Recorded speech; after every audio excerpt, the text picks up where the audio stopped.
The grand chamber of the Galactic Council stretched wide and tall, with smooth curved walls that glowed with soft blue light. 500 representatives from across the galaxy sat in rising tiers, their forms as varied as the stars themselves. Some had too many limbs, others had none. Some breathed water, others breathed fire. But all of them shared one thing today. They were laughing. At the center of the chamber stood Lisa Harmon, the sole human representative to the council. She was a tall woman with dark skin and close-cropped silver hair, dressed in the simple, blue uniform of the Earth Diplomatic Corps. Her face remained calm despite the ripples of amusement spreading through the chamber. "Order," called Grand Arbiter Vexcor, his voice booming through the room. Vexcor belonged to the ancient Morvani race, his translucent skin revealing the complex network of glowing veins beneath. As the head of the council, he had seen many strange proposals in his 300 years of service, but this one seemed to amuse even him. Still, rules were rules. "The council will respect the right of all members to be heard." The laughter faded to snickers and whispers. "Ambassador Harmon," Vexcor continued, "please restate your proposal for the record." Lisa nodded and spoke clearly into the translator disc floating before her. "I propose that humans be added to the list of restricted species under Galactic Law 5962, with appropriate containment protocols established for our expansion and interaction with other civilizations." Fresh laughter burst forth. A representative of the Zalari hive, a tall insectoid creature, clicked her mandibles in their species' version of a chuckle. From the upper tiers, Councillor Zixtal rose to his feet. The blue-skinned Arathi was known for his sharp tongue and sharper mind. His people had been spacefaring when humans were still learning to make fire. "Honored Arbiter," said Zixtal, his voice smooth with mockery. "I believe I speak for many when I ask what possible threat humans could pose to the galactic community. Should we also restrict the expansion of pet Zoobles because one might someday bite someone?" The chamber erupted in laughter again.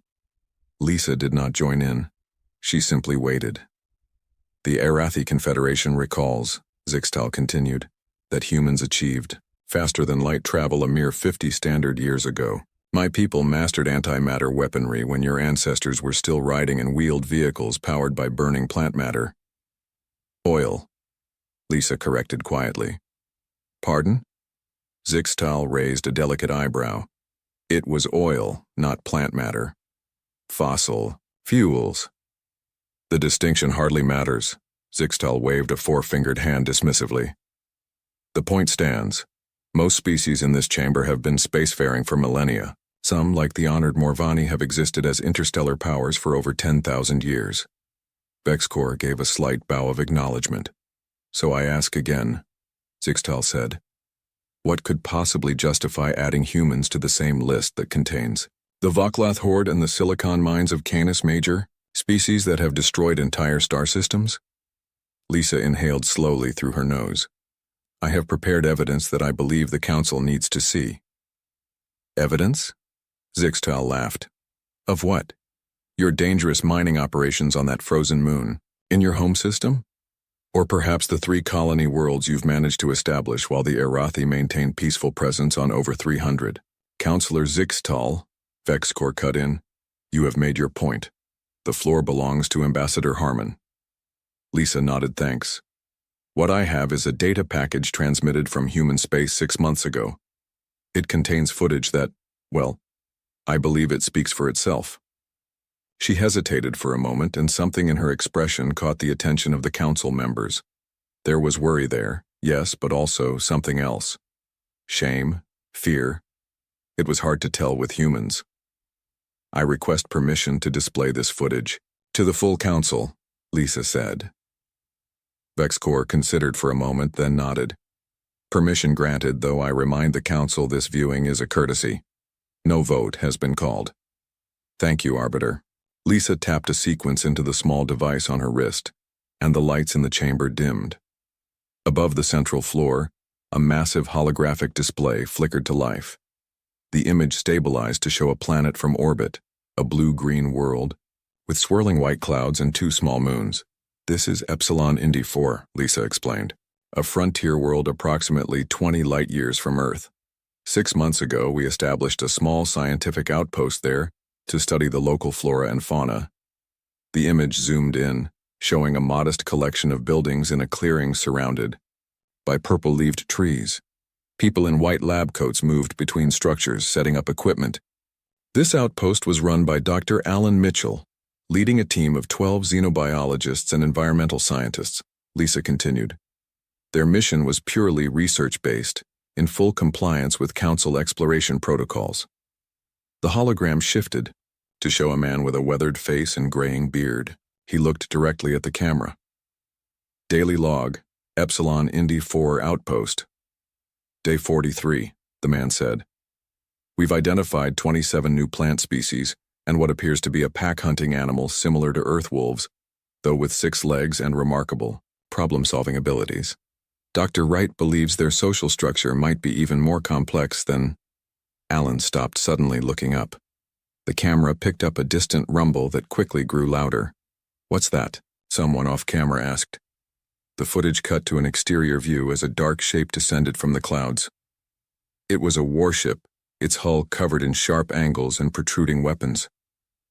Drakari, whispered a council member, the words spreading through the chamber. The predatory Drakari were not members of the council. They existed on the fringes of civilized space, raiding weaker species and disappearing before council peacekeepers could respond.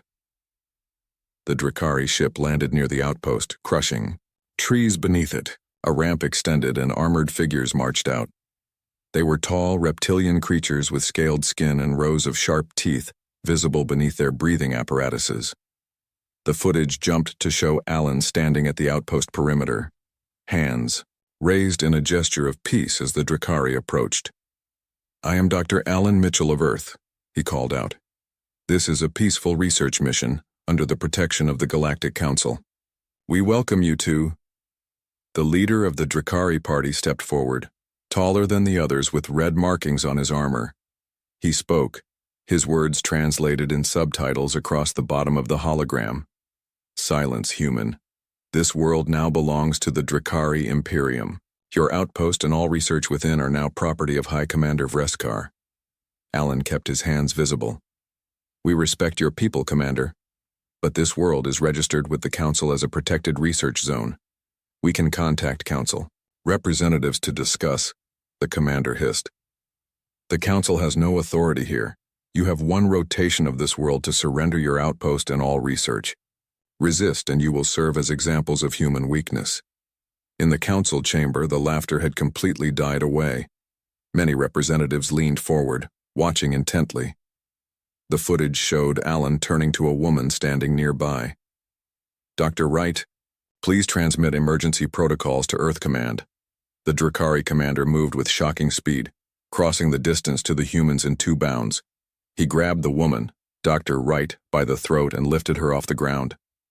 No communications, he snarled. Please, Alan said, his voice steady despite the fear clear on his face. She's done nothing. We'll comply with your demands. The commander looked directly at Alan, then at the recording device. With a single motion, he snapped Dr. Wright's neck and dropped her body to the ground. A gasp echoed through the council chamber. One rotation, the commander repeated, turning back toward his ship. Then we collect what remains. As the Drakari troops retreated, Alan knelt beside Dr. Wright's body. His face was a mask of grief and shock. He looked up at the camera, and something changed in his expression. The shock hardened into something cold and determined. Send the message, he said quietly to someone off-screen. Tell them exactly what happened here. The footage froze on Alan's face, and Lisa raised her hand to pause the playback. This is only the beginning, she said to the silent council. Do you wish me to continue? Not a single voice in the chamber laughed now. No one spoke at all. Vexcor cleared his throat. Continue, Ambassador. The hologram resumed playing. The council chamber remained silent as the footage showed the aftermath of Dr. Wright's murder. Alan Mitchell and the remaining scientists were herded into the main research building by Drakari soldiers. Their hands were bound. and their faces showed a mixture of grief and fear. The Drakari commander, Vresikar, walked among the captive humans, examining their equipment with casual interest. He picked up a sample container and sniffed it before tossing it. Aside, "Your species collects such useless things," he said. "Dirt samples, plant specimens, what value do these have?" "Knowledge has its own value," Alan replied quietly. "Something your people might learn if you stop taking from others." Vresikar turned slowly. He approached Alan and bent down until their faces were inches apart. The commander's breath fogged. In the cool air of the research station, "You think your knowledge makes you strong?" Vresikar asked. "Your species is young and weak. You have no place among the stars." Alan met the commander's eyes. "We're younger than most, yes, but weakness is relative." Something in Alan's tone made Vresikar pause. He studied the human's face before laughing, a harsh sound that showed all his teeth. "Your counsel will not save you," Vresikar said. "By the time they respond to your distress call, we will be gone, and you will be dead." "We didn't call the council," Alan said. For the first time, uncertainty flickered across the commander's face. "Then who did you contact?" Alan said nothing. Vresikar struck him across the face with the back of his armored hand. Blood trickled from Alan's split lip, but his expression remained unchanged. "Tell me who you contacted," Vresikar demanded. "Earth," Alan said simply. "We called home." The commander laughed again. "Earth? Your homeworld is 20 light-years away. No help will arrive in time." "You should know," Alan said, wiping blood from his mouth. "Humans don't respond well to threats." Vresikar struck him again, harder this time. Alan fell to his knees but looked back up at the commander. "You have 1 day to prepare yourselves," Vresikar said. "Then we will show you how the Drakari deal with defiance." The footage jumped forward. A timestamp in the corner indicated 3 days had passed. The view showed the Drakari ship still parked near the outpost, with armed guards patrolling the perimeter. Suddenly, one of the guards pointed skyward. The camera panned up to show a small ship breaking through the clouds. It was sleek and dark, with minimal markings. A simple designation was visible on its hull: USS Defiant. In the council chamber, Zixtal leaned forward. "That vessel is too small to be a warship," he muttered. Lisa Harmon said nothing, but her hands tightened around the edges of her podium. The footage showed the Drakari rushing to battle stations. Alerts sounded from their ship as the human vessel settled into orbit above them. The view switched to inside the research facility, where Alan and the other scientists were watching through a window. Their expressions were hard to read, part hope, part something darker. "They actually sent her," one of the scientists whispered. "Who?" asked another. "Captain Reeves." The footage cut to the bridge of the USS Defiant. A woman sat in the command chair, her posture relaxed but alert. Captain Samantha Reeves had short blonde hair and a face that seemed too young for the 4 silver bars on her uniform collar. Her expression was calm, almost serene. "Open a channel to the Drakari vessel," she ordered. A view screen lit up, showing Vresikar's face. The commander looked amused. "So Earth sent a rescue party after all," he said. "One small ship against a Drakari warbird. Your species truly is foolish." Captain Reeves smiled slightly. "This is Captain Samantha Reeves of the USS Defiant. You are holding 11 Earth citizens against their will. Release them immediately and withdraw from this planet." Vresikar laughed. "You are in no position to make demands, human. But I admire your courage. I will allow you to witness what happens to those who defy the Drakari." He transmitted a set of coordinates. "Come to this location in 1 hour, unarmed. You may retrieve what remains of your scientists after we've finished with them." "Captain." Reeves looked at the coordinates without emotion. "Understood, we'll be there." Vresikar seemed disappointed by her easy submission. The transmission ended. A young officer turned to Captain Reeves. "Ma'am, you're not actually going to—" "No, Lieutenant," she interrupted. "Prepare the package." "Yes, ma'am." The bridge crew moved with practiced efficiency. None of them seemed panicked or rushed, despite being outnumbered and outgunned. The footage switched to an external view as the USS Defiant launched what appeared to be 6 small missiles toward the planet. In the council chamber, several representatives shifted nervously. "Primitive kinetic weapons," Zixtal commented, but his voice lacked conviction. The missiles streaked toward the Drakari ship, but halfway there, they simply vanished from view. Back on the Drakari warbird, confusion spread. Their sensors showed the missiles had disappeared. Vreskar ordered a full scan, but his crew found nothing. Their weapons failed, he laughed. Pathetic. But his laughter died when one of his officers collapsed without warning. Then another. Within seconds, crew members throughout the ship began falling where they stood, without a mark on them. "What is happening?" Vreskar demanded, backing away from the fallen bodies. On the bridge of the Defiant, Captain Reeves watched calmly as data streamed across her screens. "Nanite deployment successful," reported an officer. "They've penetrated the Drakari life support systems. Dispersion at 87% and rising." "Any impact on the hostages?" Reeves asked. "No, ma'am. The nanites are programmed only for Drakari neural pathways. The scientists are unaffected." In the Drakari ship, the camera showed microscopic robots flowing through the air filtration system. Invisible to the naked eye, they swarmed by the billions, entering the Drakari through their breathing apparatuses and targeting their nervous systems with precision. Vreskar stumbled to the communications panel. "What have you done?" he gasped. As the transmission reached the Defiant, Captain Reeves looked at him with those same calm eyes. "We've neutralized the threat you pose to our people." This is impossible," Vreskar wheezed. "Your species doesn't have this technology." "There's a lot you don't know about humans," Reeves replied. Vreskar fell to his knees, struggling to breathe. "The Council will punish you for this violation." "The Council didn't come when you murdered Dr. Wright," Reeves said. "We did." The Drakari commander collapsed. Captain Reeves turned to her crew. "Prep a landing party. Standard recovery protocol."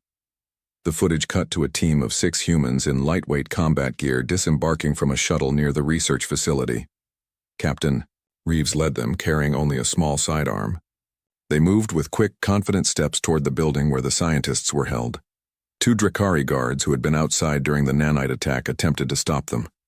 A human Marine, his uniform identified him as Staff Sergeant Joe Collins, raised what looked like a simple projectile weapon. He fired twice and both Drakari fell, dark blood pooling beneath them. "Coded ammunition," Lisa explained to the silent council.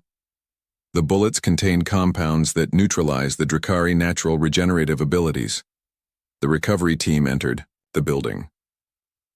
Lieutenant Olivia Garcia deployed a small device that emitted a pulse of energy. The remaining Drakari guards inside fell to the floor, immobilized by the gravity distortion. "Portable gravity manipulators," Lisa noted. Technology that many on this council believed was still centuries beyond human capability.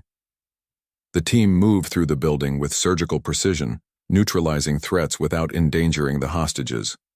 Within minutes, they reached Alan and the other scientists.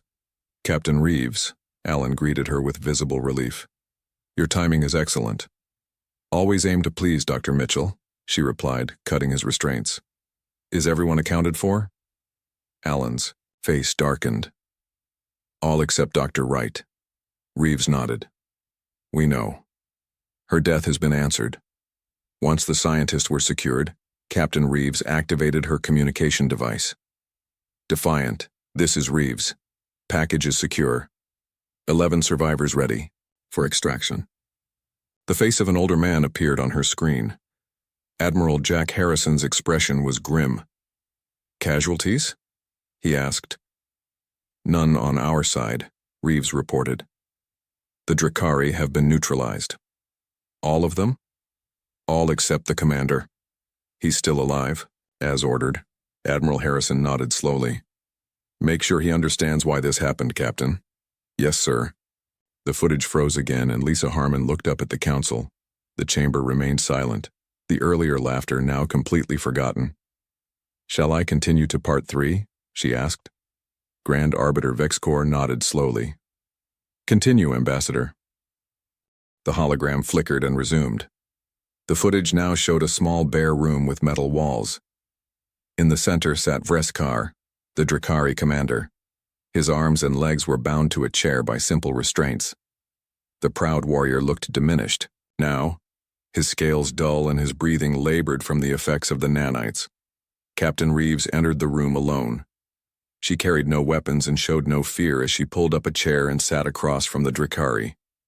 For a long moment she simply studied him.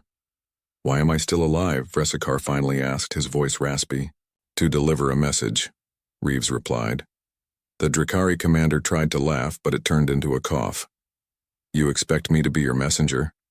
I would rather die." "That option remains available," Reeves said calmly. "But first you need to understand what happened here." In the council chamber, many representatives leaned forward. Some looked uncomfortable, others fascinated. All were silent. "Your species is primitive," Vreskar said. "You achieved space travel only decades ago. How did you develop such weapons?" "Humans have been around for a long time," Reeves explained. "We've spent most of that time fighting and killing each other. When we weren't fighting, we were preparing to fight." She leaned forward slightly. "While the older species of the galaxy were building vast peaceful civilizations spanning hundreds of worlds, humans were perfecting the art of warfare on a single planet. We've had nuclear weapons for over 200 years. We developed biological weapons capable of wiping out our entire species before we even left our atmosphere." Vreskar's eyes widened slightly. "When we joined the galactic community," Reeves continued, "we discovered we were surrounded by older, more powerful civilizations. So we adapted. We kept our most advanced technologies hidden. We appeared weaker than we were." "Why?" asked Vreskar. "Survival," she said simply. "The same reason. You're still alive right now." The footage cut to the research facility. The human Marines were helping the scientists gather their most important equipment and samples. Staff Sergeant Collins approached Captain Reeves with a data pad. "Final sweep complete, Captain," he reported. "We've secured all research materials and personal effects. The Drakari ship has been sterilized and their weapon systems disabled." "Good," Reeves nodded. "What about their communications array?" "Left intact, as ordered. The commander will be able to send a message once we're gone." "And the package?" Collins handed her a small metal box. "Ready for delivery, ma'am." Reeves took the box and returned to the holding room where Vreskar waited. She placed it on the table between them but didn't open it. "Do you know why we didn't just destroy your ship from orbit?" she asked. The Drakari commander didn't answer. "We could have," Reeves continued. "The Defiant carries antimatter warheads capable of reducing this entire continent to ash. We also have orbital rods that could pierce your hull like paper. We have bioweapons that could target your specific DNA and eradicate your entire species." She tapped the box with one finger. "But we didn't use any of those options." "Why?" Vreskar asked, his voice barely audible. "Because humans understand something that the Drakari apparently don't," Reeves said. "The difference between can and should.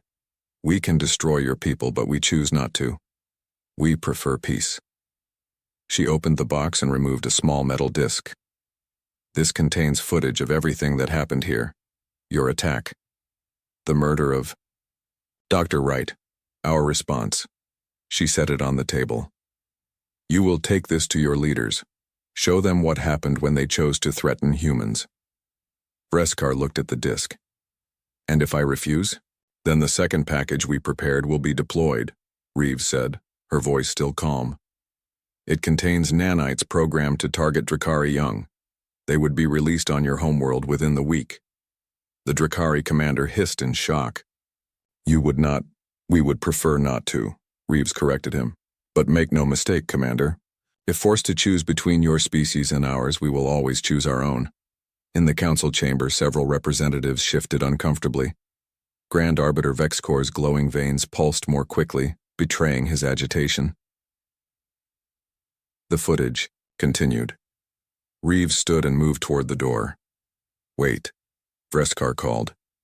"What message do you want me to deliver with this?" Reeves turned back. Tell your people that humans will meet peace with peace, but we will always match escalation. Today you killed one of us. We responded by immobilizing your crew. Next time might be different." She looked directly at the Drakari. "I want your leaders to understand that humans aren't dangerous because we want to be. We're dangerous because we had to be." The footage shifted to show the USS Defiant departing the planet's atmosphere, leaving behind the disabled Drakari vessel. A small shuttle detached from the human ship and landed near the Drakari craft. Marines escorted Vreskar to his ship, leaving him with the data disk and his freedom. As the shuttle rejoined the Defiant, the camera zoomed in on Captain Reeves watching from a viewport. Her expression was somber, with none of the triumph one might expect after a successful rescue mission. Lieutenant Garcia approached her. "Captain, the scientists are settled in their quarters. Dr. Mitchell would like to speak with you when you have a moment." Reeves nodded. "How are they?" "Physically fine. Mentally?" Garcia hesitated. "They watched Dr. Wright die. That doesn't heal quickly." "No," Reeves agreed quietly. "It doesn't." "Permission to ask a question, ma'am?" "Go ahead." "Would we really have deployed the second package?" Garcia asked. "Against their young?" Reeves turned to face her lieutenant. "No, that was a bluff. We needed him to understand the stakes." Relief showed on Garcia's face. "But," Reeves continued, "he needed to believe it was true. And the only way to make someone believe you would do something unthinkable is to convince yourself it's possible just for a moment." She looked back out at the stars. "That's what makes humans dangerous, Olivia. Not our weapons or our technology.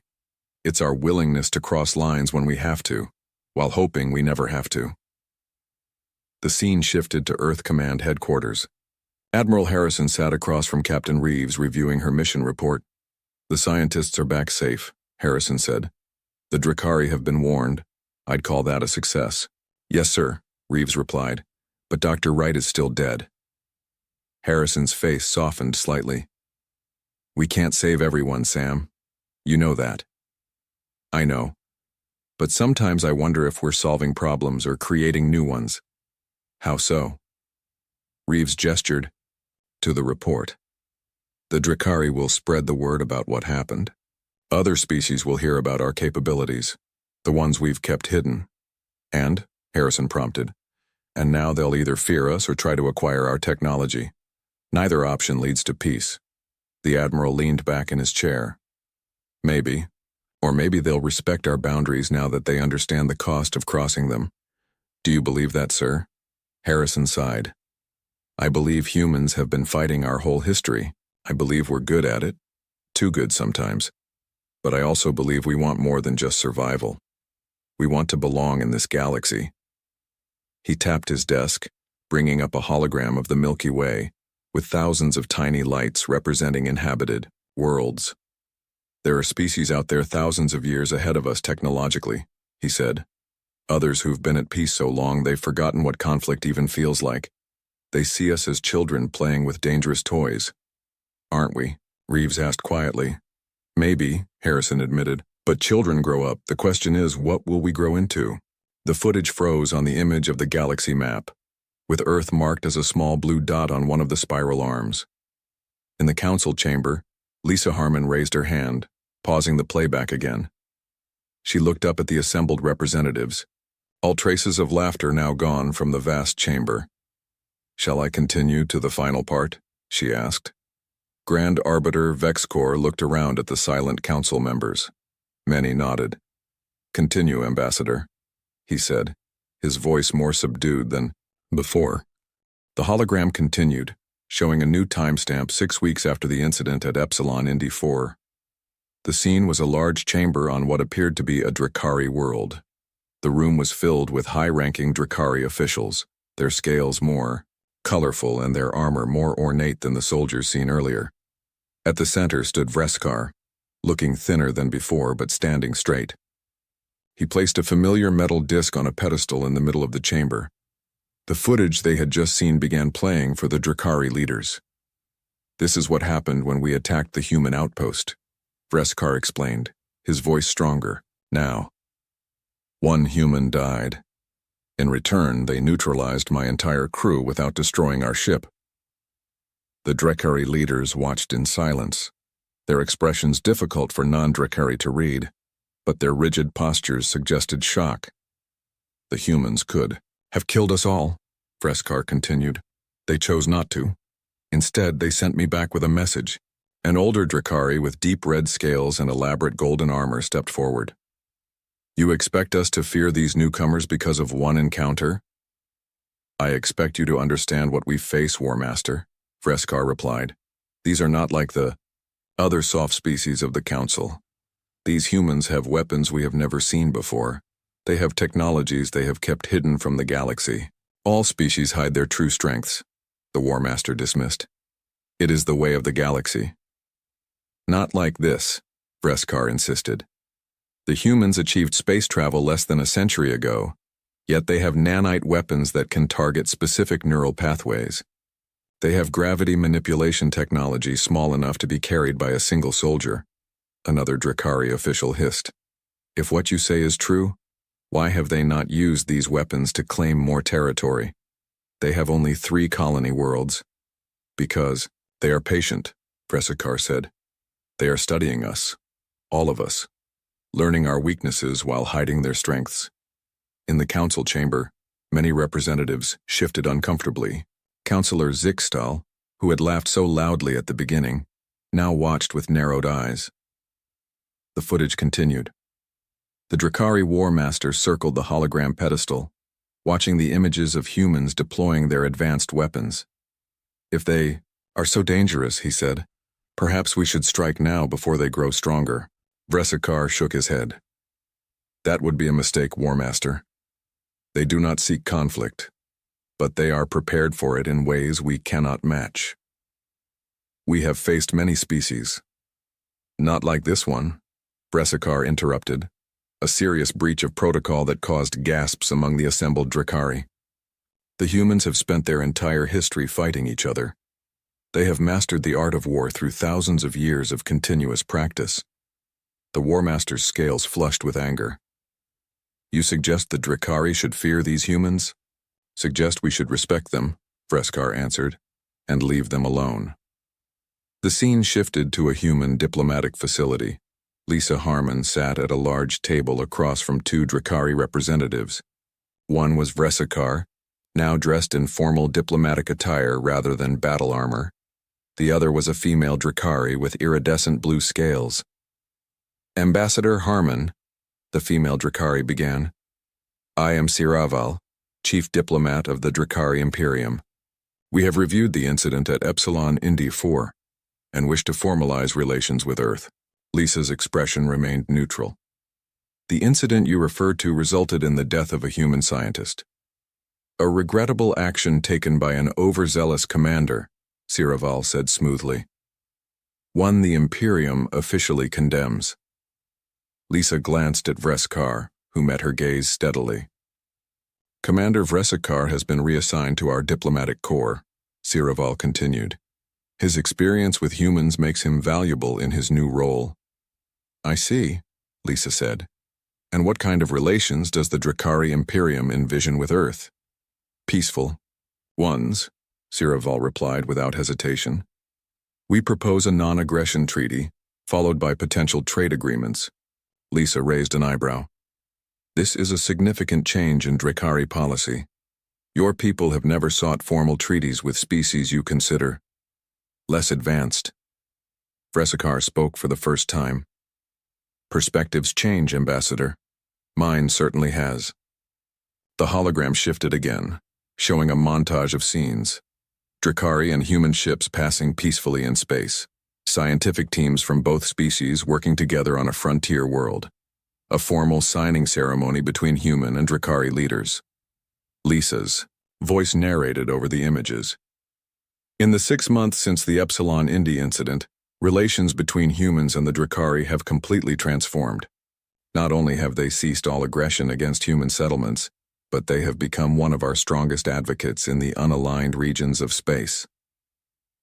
The footage returned to the council chamber, but from 6 months earlier. A Drakari representative, Vreskar, himself stood at the speaker's podium. The Drakari Imperium formally requests observer status on the Galactic Council, he announced. We recognize that our past actions have not aligned with Council principles. We seek to change that with the guidance of our human allies. The scene shifted to show Lisa Harmon in what appeared to be her private office. She looked directly at the camera. The Council needs to understand something important about humans, she said. We don't want conflict. We would prefer peaceful coexistence with all species. But our history has shaped us in ways that make us dangerous when threatened. She stood and walked to a large window overlooking Earth from orbit. The blue planet spun slowly below. For most of our history, humans fought each other, she continued. We developed weapons of mass destruction. We created viruses that could wipe out millions. We built machines designed solely to kill more efficiently. She touched the window. When we finally achieved peace among ourselves and looked to the stars, we discovered a galaxy of older, more established species. Most had evolved past warfare, centuries or millennia ago. They had technologies we could barely comprehend. In the council chamber, many representatives nodded in agreement. So we adapted, Lisa said. We presented ourselves as a young, somewhat primitive species still finding our way. And in many respects, that's true. But in others, she turned back to face the camera. In the areas of defense, weaponry, and tactical thinking, humans have advantages that come from our violent past. We have technologies we've kept hidden not out of malice but out of caution. The footage showed human scientists in a massive underground facility. They worked on devices that glowed with strange energies. Some manipulated what appeared to be gravity itself. Others programmed nanites smaller than dust particles. These technologies were developed in secret, Lisa explained, not to threaten the galactic community, but to ensure our survival in it. We are surrounded by species that could destroy us if they wished. We needed insurance. Back in her office, Lisa sat down again. The incident with the Drakari revealed some of our capabilities, not all of them, not even most of them, but enough to change how some species view us. She leaned toward the camera. That's why I'm here today. That's why I'm proposing that humans be added to the restricted species list. Not because we pose an imminent danger to the galaxy, but because we recognize what we are capable of. The hologram froze on Lisa's face, her expression solemn and determined. In the real council chamber, Lisa Harmon looked up at the representatives. The silence was complete. There is one final section, she said quietly. May I continue? Grand Arbiter Vexcor nodded, his glowing veins pulsing slowly. Please, Ambassador, complete your presentation. The final part of the hologram began with Admiral Jack Harrison, addressing a closed session of Earth's United Government. The chamber was smaller than the Galactic Council's, but still impressive, with representatives from all major Earth nations, seated in a semicircle. The incident at Epsilon Indy 4 has changed our standing in the galaxy, Harrison said. Our response to the Drakari attack revealed capabilities we've kept hidden for decades. A woman in a blue suit stood up. Admiral, was this revelation intentional? No, President Rivera, Harrison replied. But once the decision was made to rescue our people, we had limited options. The Defiant used the least advanced technology necessary to complete the mission safely. Least advanced? Another representative asked incredulously. From what I understand, they deployed targeted nanite weapons and portable gravity manipulators. These are technologies most of the galaxy believes are still theoretical. Harrison nodded. Yes, and we have more advanced systems that remain classified. The chamber grew quiet. The question now, Harrison continued, is how we proceed. Several species have already reached out with new diplomatic overtures. Some appear interested in alliance, others in technology exchange. And the Drakari? President Rivera asked. They've proposed a non-aggression treaty. Their entire approach to us has changed. A thin man with gray hair raised his hand. Are we in danger of provoking fear among the older species? The Council, races might see us as a potential threat now. That's a valid concern, Secretary Wu, Harrison acknowledged, which is why Ambassador Harmon has suggested a bold move. The hologram showed Lisa entering the chamber. She carried the same calm confidence she displayed in the council chamber. "Ladies and gentlemen," she began, "for 50 years we've presented ourselves to the galaxy as a young, somewhat naive species still finding our footing among the stars. That image has served us well. It has kept us safe from those who might see us as competition or threat." Lisa walked to the center of the chamber. "But that image is now compromised. The Drakari incident has revealed some of our true capabilities. While most species still don't know the full extent of our technological advancement, they now have reason to wonder what else we're hiding." "What do you propose, Ambassador?" President Rivera asked. "A preemptive action," Lisa replied. "I will petition the Galactic Council to add humans to the list of restricted species under Law 5962. Murmurs spread through the chamber. "You want us to be classified alongside the Vaklath Horde?" Secretary Wu asked in disbelief. "They've destroyed entire star systems. The restricted list isn't just for aggressive species," Lisa explained. "It's for any species the Council believes requires special protocols for interaction with the wider galaxy. By proposing this ourselves, we demonstrate responsibility and self-awareness." "And what would these restrictions entail?" President Rivera asked. "Limits on our expansion beyond current territories, oversight of our military development, regular inspections of certain facilities." "That sounds like giving up our sovereignty," a military officer objected. "It's a trade-off," Lisa admitted. "We give up some freedom of action in exchange for something more valuable: trust. We show the galaxy that humans understand our own destructive potential and want safeguards in place." The scene shifted back to the present in the Galactic Council chamber. The hologram showed Lisa making her final address to the Earth government. "Our choice is simple," she said. "We can continue to hide our true capabilities and be viewed with increasing suspicion, or we can acknowledge what we are and work within a system of mutual safeguards." She looked around the Earth chamber. "We humans developed incredible technologies through centuries of conflict with ourselves. We turned our talent for destruction into tools that could benefit the entire galaxy. But that same talent makes us dangerous. The responsible path forward is to acknowledge that danger and accept reasonable limitations." The hologram faded, leaving only Lisa Harmon standing before the council. She looked up at the assembled representatives, all traces of their earlier laughter now gone. "That concludes my evidence," she said quietly.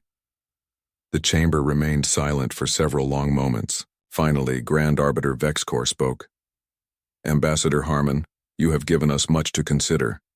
Your proposal to add humans to the restricted species list is unexpected." Lisa nodded. "We understand it's unusual for a species to request such status." "Unprecedented," Vexcor corrected. "In the Council's 18,000-year history, no species has ever asked to be restricted." From his seat, Councillor Zixtal rose to his feet. The Aerathi, who had laughed the loudest at Lisa's proposal, now looked solemn. "Grand Arbiter," he said, "I wish to address the Council." "Proceed, Councillor." Zixtal looked around the chamber. "When Ambassador Harmon first proposed adding humans to the restricted list, I found it amusing. Humans are newcomers to the galactic stage, with a handful of colony worlds and seemingly basic technology." He paused. "I was wrong. What we have seen today demonstrates that humans possess not only advanced capabilities but also something rarer: the wisdom to recognize their own destructive potential." Zixtal turned to face Lisa. "The Arathi Confederation formally seconds the motion to add humans to the restricted species list under Law 5962. Murmurs spread through the chamber. Vexcor raised his hands for silence. "This is a serious matter requiring full deliberation," the Arbiter said.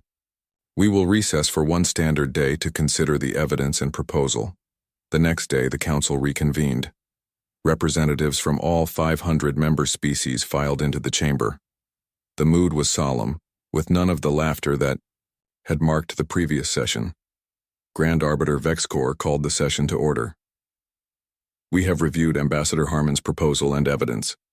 The Council will now vote on adding humans to the restricted species list under Law 5962. One by one, the representatives cast their votes. Lisa watched as the tally grew on the large display above the chamber. When the final vote was counted, the result was clear: unanimous approval. The motion passes, Vexicor announced. Humans are now subject to the human containment protocols under Law 5962. Ambassador Harmon, the Council recognizes and appreciates humanity's wisdom in requesting these restrictions. Lisa bowed slightly. Thank you, Arbiter. Earth will fully comply with all protocols. As the formal session ended, representatives began to file out of the chamber. Lisa gathered her materials, preparing to return to the Earth Embassy. Ambassador.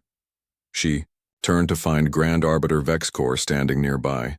The ancient Morvani had approached her privately. Yes, Arbiter? Vexicor's translucent skin pulsed with glowing veins as he studied her. I have served on this council for over 200 years. In that time I have seen many species rise and fall, some through conquest, others through cooperation. And where do you see humans in that spectrum? Lisa asked.